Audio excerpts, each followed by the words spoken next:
Bab 1754. Hehehe, Dewi menyeringai jahat.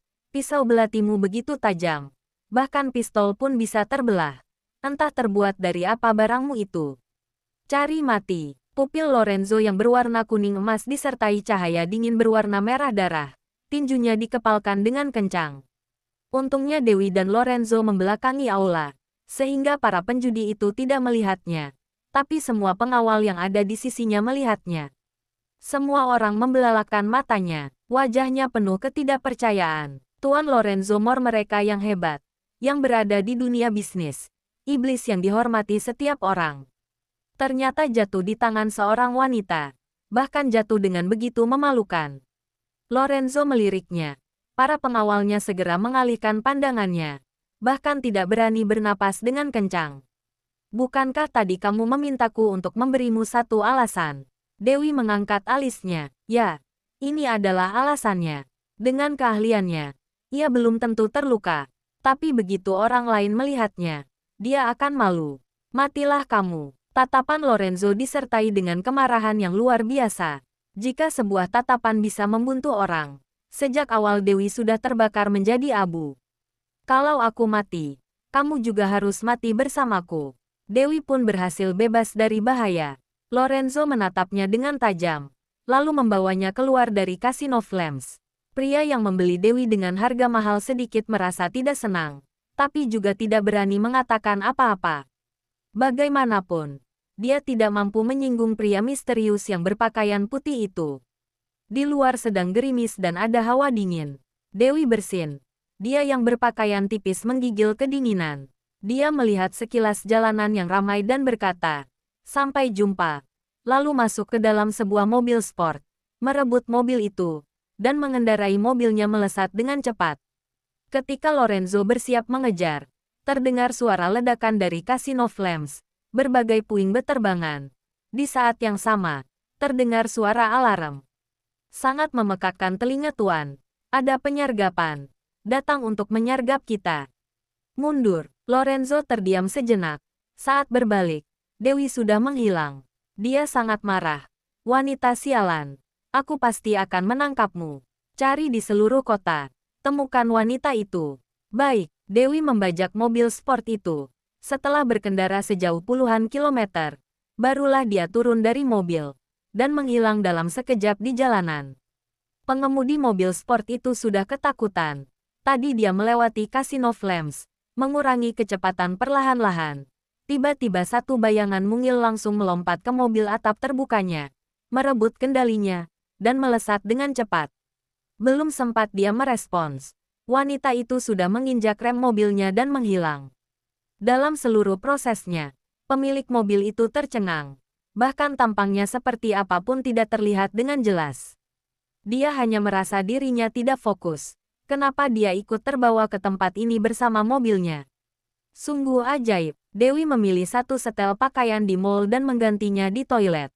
Melihat dirinya yang ada di cermin, dia terkejut, seperti melihat hantu. Astaga, apa ini aku? Dewi melepas rambut palsunya, juga bulu mata palsunya, lalu membasuh wajahnya dengan air dingin dan mengganti pakaiannya. Dia melihat lagi dirinya di dalam cermin. Ya, jauh lebih nyaman. Pakaian kasual unisex, rambut pendek dan topi runcing, tampak seperti seorang anak muda yang tampan. Dibandingkan dengan wanita cantik dan menawan sebelumnya, sekarang ia benar-benar terlihat seperti dua orang berbeda. Dewi keluar dari mall, bertemu sekumpulan pengawal yang tadi. Gerakan mereka teratur. Terlihat kalau mereka adalah pengawal yang sudah mendapat pelatihan khusus. Mereka sedang mencari di tengah kerumunan. Seperti sedang mencari orang. Dewi melirik foto yang mereka pegang. Bukankah itu dirinya? Ternyata. Sedang mencarinya. Bab 1755. Dewi menurunkan pinggiran topinya dan berjalan melewati mereka dengan tenang. Para pengawal tidak melihatnya. Fokus mereka ada pada wanita cantik di tengah kerumunan. Dewi berjalan keluar mall dengan sombong. Di depan pintu, dia melihat sebuah mobil Pagani berwarna silver. Kebetulan sekali yang ada di mobil itu adalah pria berbaju putih yang dia ancam sebelumnya. Jendelanya terbuka setengah. Hanya terlihat alis pria berbaju putih itu. sangat dalam dan mempesona. Mata kuning emasnya, disertai hawa dingin yang menusuk tulang. Seolah ingin membekukan udara di sekitarnya. Dewi menggerakkan bibirnya, lalu melewatinya sambil tersenyum bangga. Sepertinya pria itu sangat marah. Lorenzo duduk di mobil, memainkan pisau belatinya, memejamkan matanya, mengingat kembali wajah itu dengan cermat. Sepertinya dia pernah melihatnya di suatu tempat. Tapi di mana? Kenapa dia tidak ingat? Dewi berhasil menghindar dari pengejaran mereka, naik ke sebuah taksi, bersiap untuk pergi. Tapi kepala bagian belakangnya kembali terasa sakit. Dia memegang kepalanya, terasa vertigo sejenak. Terlintas beberapa adegan lagi di benaknya. Semuanya adalah kejadian ledakan. Sepertinya ada sesuatu yang menabraknya dari belakang. Setelah itu, ia pun kehilangan kesadaran. Tiba-tiba Dewi sadar. Dia pasti amnesia karena cedera. Kemana? Tanya sopir. Rumah sakit. Sesampainya di rumah sakit, setelah melalui banyak prosedur, akhirnya ia menemukan seorang ahli bedah. Dewi menjelaskan masalah yang ia hadapi. Dokter itu memintanya untuk melakukan CT scan dan mulai mendiagnosanya. Dewi merasa itu sangat merepotkan. Lalu dia langsung mengambil sebuah pisau bedah, mengatupkan giginya, membalikkan tangannya dan menggores lukanya sendiri. Dia bersiap menjepit keluar besi yang ada di dalam lukanya dengan tang. Astaga, semua orang di ruangan itu tercengang. Dokter bedah dan beberapa perawat buru-buru menahan Dewi, mengambil alat bedah dari tangannya dan memanggil petugas keamanan. Dewi tidak berkata apa-apa, langsung menghindari mereka, sekaligus meraih satu tas peralatan medis dan berlari keluar. Dia ingin mencari sebuah tempat yang tenang untuk menjahit lukanya sendiri.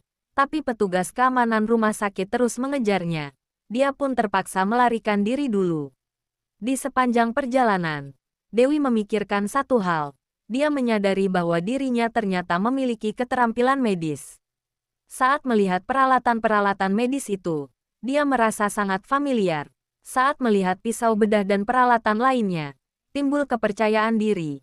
Merasa dirinya bisa mengatasi masalah ini.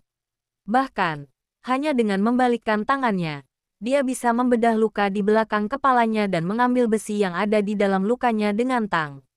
Hanya saja, semua orang menganggap dirinya gila, bahkan memanggil petugas keamanan untuk menangkapnya. Dasar bodoh, Dewi berlari keluar lewat belakang rumah sakit, saat dia bersiap untuk masuk ke sebuah taksi. Tiba-tiba, sebuah cahaya berwarna silver melintas di depan matanya. Lalu beberapa kendaraan off-road hitam melaju ke arahnya seperti kuda liar yang lepas kendali. Dewi terkejut dan buru-buru menghindar. Saat melihat lebih dekat, cahaya silver itu ternyata mobil Pagani yang tadi. Beberapa kendaraan off-road hitam itu seperti sedang mengepung mobil Pagani itu. Keduanya mulai melakukan baku tembak dan semakin memanas. Dewi tidak punya waktu untuk berpikir begitu banyak. Dia hanya ingin melarikan diri. Saat dia bersiap memutar dan pergi, mobil Pagani Silver itu menabrak ke arahnya seperti angin. Kap mobilnya langsung mendorong Dewi. Dewi hanya merasa dirinya mengalami benturan hebat. Di detik berikutnya, dia menabrak kaca depan hingga pecah dan terjatuh ke dalam mobil. Terlihat sorot mata dingin pria berbaju putih, lalu matanya menjadi gelap dan ia pingsan. Lorenzo mendorong Dewi yang ada dalam pelukannya dengan kasar. Dia mengerutkan dahinya dan membanting setirnya dengan keras. Drift Pagani yang bagus. Ban depannya naik. Lalu mobilnya naik ke atas kendaraan off-road itu dan melesat pergi. Mendarat dengan kokoh. Berbelok dengan indah. Tak lama menghilang seperti angin. Bab 1756. Sakit. Sakit sekali. Kepalanya sakit seperti mau terbelah. Seluruh tubuhnya seperti hancur berkeping-keping. Terdengar beberapa orang yang sedang mengobrol dengan suara pelan, seperti suara nyamuk yang berdengung di telinga. Dia tidak mendengar jelas apa yang mereka katakan. Kesadaran yang kuat memaksanya untuk bangun perlahan-lahan. Dewi membuka matanya perlahan-lahan, menyadari dirinya terbaring di dalam kamar yang bernuansa dingin. Di sisi ranjang ada seorang perawat. Saat melihatnya sadar, perawat itu segera bertanya, "Akhirnya kamu sadar. Baik-baik saja kan? Ini di mana?" Dewi ingin duduk, tapi dia malah mendapati seluruh tubuhnya tak bertenaga. Kepalanya sakit seperti mau pecah. Seluruh badannya juga sakit. Ini rumah keluarga Moore, kata perawat. Apa kamu ingat apa yang terjadi? Dewi mengingat kembali dengan cermat. Saat kabur dari rumah sakit, dia melihat sebuah adegan baku tembak. Setelah itu sebuah Pagani Silver menabraknya dengan keras. Dia kehilangan keseimbangan dan jatuh ke dalam mobil.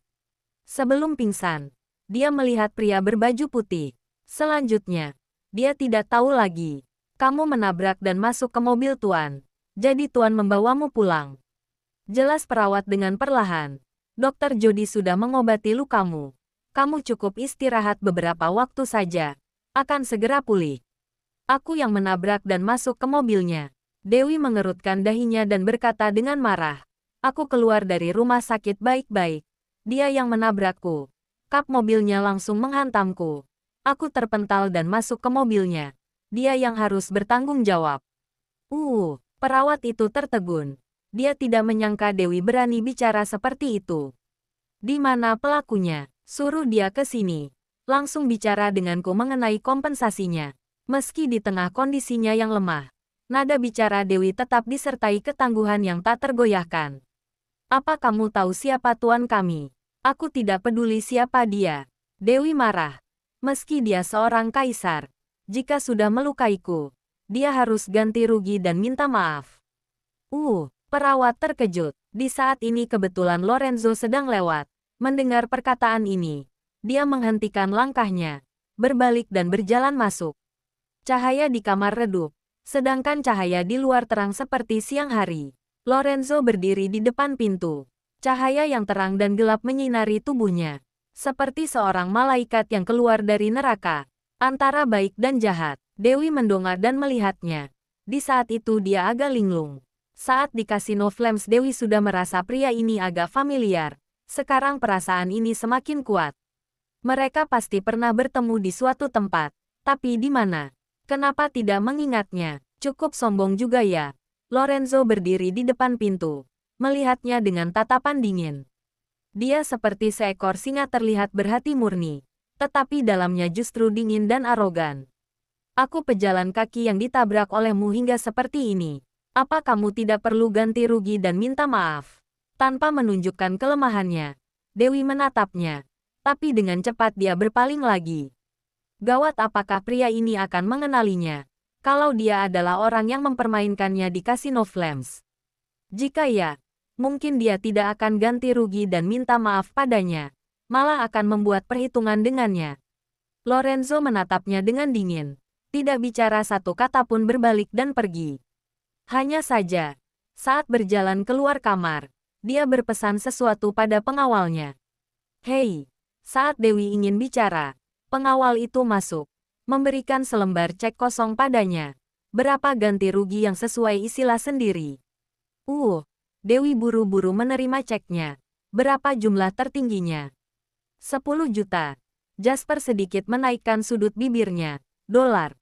Hehehe. Dewi tersenyum gembira. Bagus. Lukamu lumayan parah. Kamu boleh memulihkan diri sejenak. Jasper mengingatkannya dengan lembut. Nanti aku akan mengantarkanmu ke rumah sakit terbaik di San Francisco. Lihat masih bisa ditolong atau tidak. Dewi terkejut. Apa maksudnya? Bab 1757. Otakmu. Jasper menatap Dewi dengan kasihan. Ingin bicara tetapi menghentikannya. Sekarang ilmu medis sangat maju. Kamu juga masih muda. Pasti ada kesempatan. Selesai mengatakan hal itu, dia buru-buru pergi. Dewi tertegun. Lalu buru-buru bertanya pada perawat. Apa maksudnya? Perawat itu ragu sejenak. Barulah berkata, awalnya aku takut kamu tidak bisa menerimanya. Jadi tidak memberitahumu. Tidak disangka Kak Jasper, omong kosong. Sebenarnya ada masalah apa? Dewi menjadi sangat panik. Dokter bilang ada beberapa pecahan logam di otakmu dan menekan saraf otak. Mungkin. Perawat itu menatapnya dengan ekspresi iba. Mungkin tidak bisa hidup lama lagi. Kalaupun bisa hidup, takutnya juga akan menjadi idiot. Dewi tak bisa berkata-kata. Dokter mana yang bilang? Jody adalah dokter bedah terbaik di negara Maple. Perawat berkata dengan suara kecil. Juga merupakan dokter utama yang mengobati Tuan. Apa sudah melakukan foto X-ray? Dewi malas bicara lebih lanjut. Sudah, perawat membawa beberapa hasil foto X-ray itu. Dewi melihatnya dengan teliti. Memang ada beberapa pecahan logam di otak belakangnya yang menekan saraf otaknya. Namun, sebelumnya jelas-jelas dia merasa kondisi lukanya tidak begitu serius.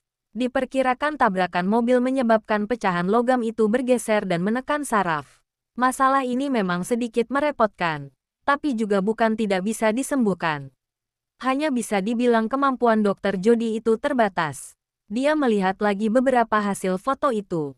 Bagus, bukan hanya bagian kepalanya yang terluka. Lengan kiri juga patah. Bahkan satu tulang rusuknya patah. Sekarang Dewi merasa, meskipun mengisi selembar cek ini dengan nominal paling tinggi, tetap tidak bisa mengganti kerugiannya. Dokter Jody bilang, setelah luka di wajahmu sedikit pulih, nanti akan mengenalkan seorang dokter bedah wajah untukmu. Perawat itu berkata dengan hati-hati, kamu tidak perlu khawatir. Sekarang ilmu medis sangat maju, pasti bisa memulihkan wajahmu. Ada apa dengan wajahku? Dewi buru-buru mengulurkan tangan untuk meraba wajahnya. Bagus, wajahnya dibalut sangat tebal dengan kain kasa. Sama seperti mumi. Pantas saja pria tadi dan bawahannya tidak mengenali dirinya. Saat kamu menabrak mobil, wajahmu tergores oleh kaca depan mobil. Ada 2 garis luka yang sangat dalam. Saat dibawa kemari, wajahmu penuh dengan darah. Perawat berkata dengan suara kecil. Tapi, tidak apa-apa. Asalkan ada uang, semuanya bisa diobati. Masalah utamanya adalah otak. Baiklah, Dewi memotong perkataan perawat itu. Lalu menatap cek itu dengan marah. Aku terluka begitu parah. Selembar cek ini pasti tidak cukup. Jika bajingan itu kembali, suruh dia datang mencariku. Perawat itu tertegun. Secara logika, saat orang normal mengetahui dirinya terluka begitu parah, serta ada kemungkinan wajahnya hancur, seharusnya menangis meraung-raung, merasa putus asa, depresi, dan panik. Gadis di depan ini bukan hanya tidak menangis dan ribut, malah membicarakan masalah ganti rugi dengan sangat tenang dan logis. Ini, apa tidak dengar? Dewi mengerutkan keningnya. Ya, aku dengar. Perawat itu mengangguk dengan panik.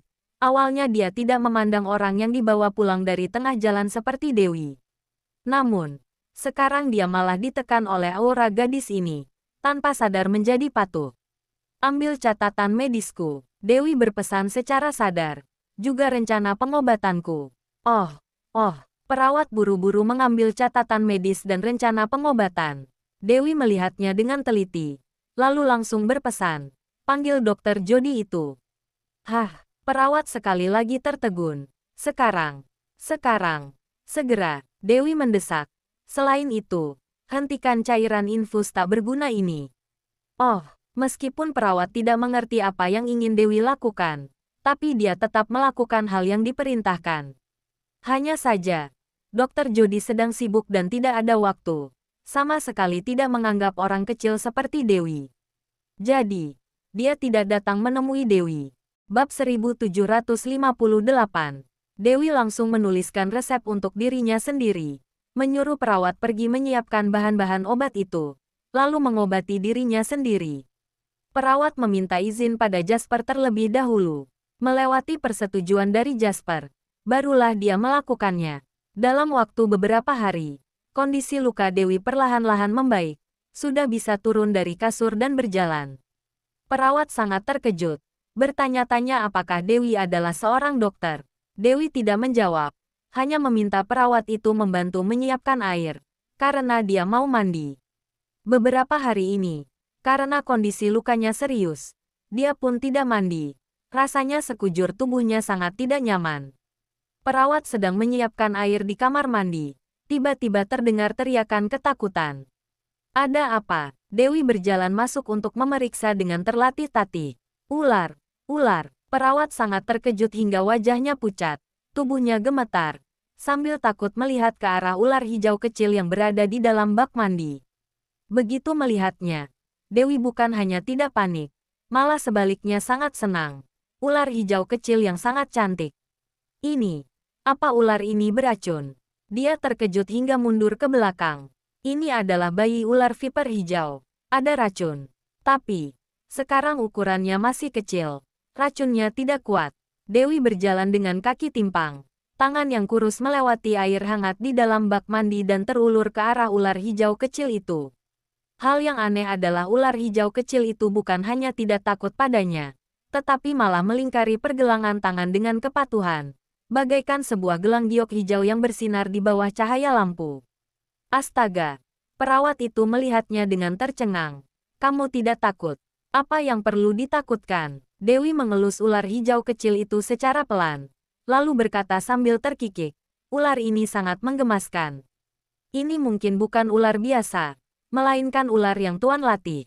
Perawat berkata dengan hati-hati, jika dia menggigitmu, kamu akan kehilangan nyawa. Apa? Pria itu bisa melatih ular. Mendengar hal ini, Dewi langsung menjadi tertarik. Perawat itu tidak berani banyak bicara. Dia keluar dengan panik. Aku keluar dulu. Mandilah pelan-pelan. Jangan sampai lukamu terkena air. Dewi tidak mempedulikannya. Dia melepaskan jubah mandinya, lalu berendam di bak mandi. Sebelah kaki yang sakit diangkat ke pinggiran bak mandi. Tangan sebelah membersihkan tubuhnya sendiri, sedangkan satu tangan yang lain memainkan ular hijau kecil itu. Ular hijau kecil itu seperti sudah berteman lama dengan Dewi. Tidak menghindar, juga tidak menggigitnya. Bahkan masih melingkari lengannya ke sana kemari, seperti sedang bermain dengannya. Terlihat sangat gembira. Dewi, yang sedang bermain dengan asyik, sama sekali tidak menyadari bahwa sesosok bayangan tinggi perlahan-lahan berjalan masuk dari luar. Dari pintu kamar mandi yang tidak tertutup rapat, terlihat sebuah bayangan masuk. Saat Dewi sadar, ia mendongak, dan melihat sepasang mata yang dingin. Mata mereka berdua saling memandang, lalu memunculkan mata orang itu secara mengarah ke bawah. Melihat dada kecil Dewi yang penuh, sepertinya orang itu sedikit terkejut, tetapi dengan cepat memalingkan wajahnya. Kamu, Dewi terdiam setelah beberapa detik. Kedua tangannya menutupi dadanya. Lalu dia berteriak kencang. Oh! Lorenzo menutup matanya dan tak bisa berkata-kata. Lalu bersiul. Ular hijau kecil langsung meninggalkan lengan Dewi. Lorenzo sedikit membungkuk dan mengulurkan tangan ke arah ular itu. Lalu ia naik ke atas telapak tangannya dengan patuh. Aku hanya datang mencarinya. Setelah mengatakan hal itu, Lorenzo membalikkan badannya dan pergi. Bajingan! Dewi menepuk-nepuk air di dalam bak mandi itu dengan kesal. Cipratan air mengenai ujung celana Lorenzo. Tetapi dia tidak bereaksi. Hanya pergi dengan dingin. Dewi benar-benar sangat marah. Dia menoleh dan melihat cermin di dinding, menyadari bahwa sekarang dirinya berambut pendek, lalu sebagian wajahnya masih dibalut dengan kain kasa. Bajingan itu pasti tidak mengenali dirinya. Namun, dengan penampilan dirinya yang tomboy ini, pria itu tetap mengintip dirinya mandi. Sungguh pria mesum, kamu tidak apa-apakan. Perawat buru-buru berjalan masuk, lalu menyaksikan dengan terkejut. Kenapa kamu tidak mengunci pintu? Dewi bertanya dengan kesal. Seluruh tubuhku dilihat oleh orang. Di sini, kami tidak memiliki kebiasaan mengunci pintu. Perawat tersenyum pahit. Cepat mandi dan keluar. Tuan ingin bertemu denganmu. Jangan lupa like, komen, dan subscribe. Ya, terima kasih untuk semuanya yang sudah subscribe, like, dan komennya. Tunggu terus kelanjutannya. Ya.